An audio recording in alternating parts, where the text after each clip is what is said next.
समय बदल गया है। अब अगर हमारे अधिकारों पे कहीं से भी हमला होगा तो हम लोग चुप बैठने वाले नहीं हैं। जब 10% आर्थिक आधार पर आरक्षण आप सामान्य जाति के बच्चों को दे सकते हैं, सामान्य जातियों को दे सकते हैं, तो 10% आरक्षण आप अति पिछड़ी और अति दलित जातियों को क्यों नहीं दे सकते? सरकार ये बताए। और अभी ये आंदोलन खत्म नहीं हुआ है। आज तो संपूर्ण भारत में भारत बंद जारी है, लेकिन 11 सितंबर को जो हमने दूसरा चरण इसका बुलाया दिल्ली में, उस दिन हम सरकार को घुटने टिकवा देंगे। चैलेंज करके कहता हूं, आज इस आंदोलन में जिस सरकार के नेतृत्व में हमारे लोगों की पीठ पर लाठियां पड़ेगी, उस सरकार की कुर्सी को पलटने का काम, तख्ता पलट करने का काम भी हम आने वाले कल में करेंगे।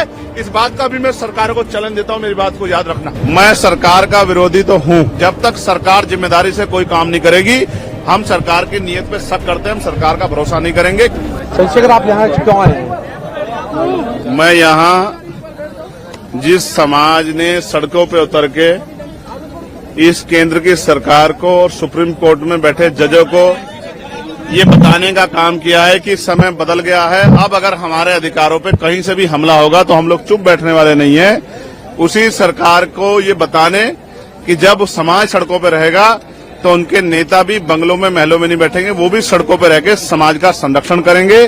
जिस तरह से पूरे देश में भीम आर्मी आजाद समाज पार्टी के लोग जिला मुख्यालयों पे सड़कों पे उतर के संवैधानिक तरीके से अपना ज्ञापन दे रहे हैं, अपनी बात रख रहे हैं, बंद को सफल बना रहे हैं, ऐसे ही कार्यकर्ता के तौर पे हम दिल्ली में अपनी ड्यूटी को अदा कर रहे हैं। हम दिल्ली के जंतर मंतर पे पिछले कई घंटों से अपने आंदोलन को मजबूत कर रहे हैं और ये संदेश दे रहे हैं, सारी चीजों पर नजर भी रख रहे हैं कि हम इस आंदोलन से पीछे हटने वाले अब नहीं।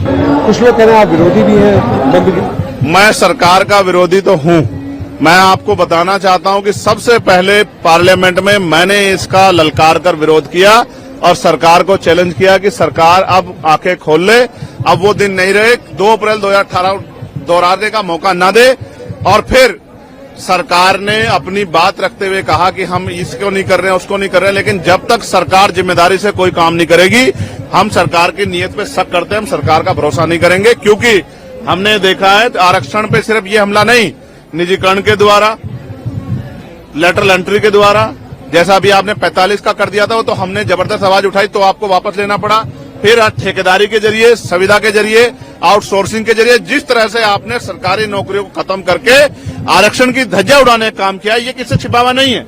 और जिस तरह से आपकी सरकारें निजीकरण को बढ़ावा दे रही हैं, पूंजीपतियों को बढ़ावा दे रही हैं, कॉर्पोरेट सेक्टर को बढ़ावा दे रही हैं, सरकारी स्कूलों को बंद कर रही हैं, नौकरियों को खत्म करें, 69 शिक्षक भर्ती में जिस तरह आपने घोटाले किए और फिर तमाम तरह से आपकी लंबे समय से नीति, आपकी आइडियोलॉजी हमने देखी।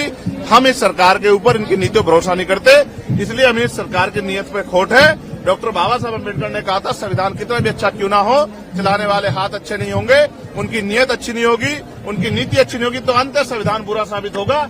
इसलिए आज हम ये नीला झंडा लेके आते हैं कि हम किसी भी कीमत पे सरकार के हथकंडों को, सरकार की बुरी मंशा को, सरकार के षड्यंत्रों को कामयाब नहीं होने देंगे। एक और बात, अगर सरकार कहती है कि बंटवारे की बात, वो कुछ देने की बात कर रहे हैं, तो मैं आपको विश्वास दिलाता हूं, मैं चंद्रशेखर आजाद, बाबा साहब अम्बेडकर, मान्यवर काशीराम साहब, मान्यवर दीना भाना वाल्मीकि जी के मिशन का सिपाही, मैं आपको विश्वास दिला कहता हूं, ये हमारे भाइयों की बात है।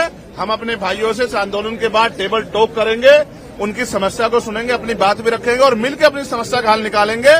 हम बंदर बाट नहीं होने देंगे। हम सरकार को अपने अधिकारों पे राजनीतिक रूप से फायदा लेने के लिए अपने लोगों को लड़ने नहीं देंगे। हम अपने भाईचारा बना के रखेंगे। और फिर मैं कह रहा हूं, मैंने 1.5 साल पहले ये मांग उठाई थी कि जो जिन जातियों को अवसर नहीं मिले, जब 10% आर्थिक आधार पर आरक्षण आप सामान्य जाति के बच्चों को दे सकते हैं, सामान्य जातियों को दे सकते हैं, तो 10% आरक्षण आप अति पिछड़ी और अति दलित जातियों को क्यों नहीं दे सकते? सरकार ये बताए।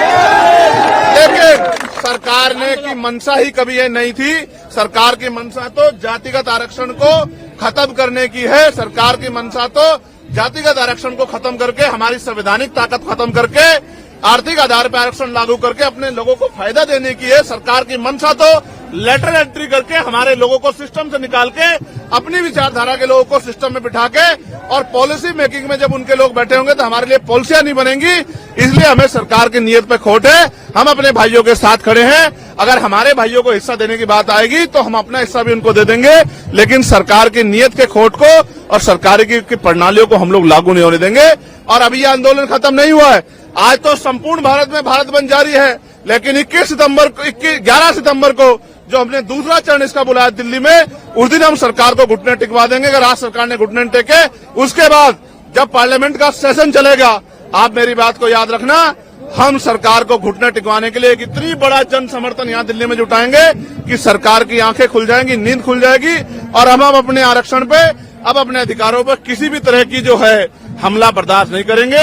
अपनी भाईचारे को बना के रखेंगे, अपनी एकता को बना के रखेंगे, और दुश्मन की चालों को भी कामयाब नहीं होने देंगे। मैंने सरकारों को ये भी कहा है, जिस तरह लाठियां बिहार में हमारे लोगों पे मार रहे हो, हमारे लोगों को पीटने के चक्कर में एसडीएम को ही पुलिस ने पीट दिया, ये जो लाठी मारने की प्रथा है, इसका भी सूद समेत हम लोग जवाब देंगे आने वाले कल में। और आपकी लाठियों का जवाब जो है हम लोग अपने तरीके से, संवैधानिक तरीके से देंगे। और मैं चैलेंज करके कहता हूं, आज इस आंदोलन में जिस सरकार के नेतृत्व में हमारे लोगों की पीठ पर लाठियां पड़ेगी, उस सरकार की कुर्सी को पलटने का काम, तख्ता पलट करने का काम भी हम आने वाले कल में करेंगे। इस बात का भी मैं सरकार को चैलेंज देता हूं, मेरी बात को याद रखना। चंद्रशेखर जी, जो 2000 इलेक्शन में अभी पार्लियामेंट में जो इलेक्शन हुआ है, उसमें जो लोग संविधान की कॉपी लेकर घूम रहे थे, आरक्षण और संविधान को बोले थे कि आरक्षण खत्म कर दिया जाएगा, और आज वो कहाँ दिखाई दे रहा है? देखिए, मैं आज अपने समाज के संरक्षण के लिए, समाज के आवाज को मजबूत करने के लिए सड़क पर उतरा हूं। आज मैं किसी को कुछ नहीं कहना चाहता। हमारे समाज की आंखें, वो सबको देख रहा है, कौन क्या कर रहा है। समाज की आंखें नहीं, ऐसा नहीं समाज की आंखें नहीं है, समाज देख रहा है। और अब समाज आने वाले कल में जो फैसले लेगा, उनसे सभी दलों को एहसास होगा कि किस तरह से चुप्पी रखी जाती है और किस तरह से बंद मुंह करके सरकार को समर्थन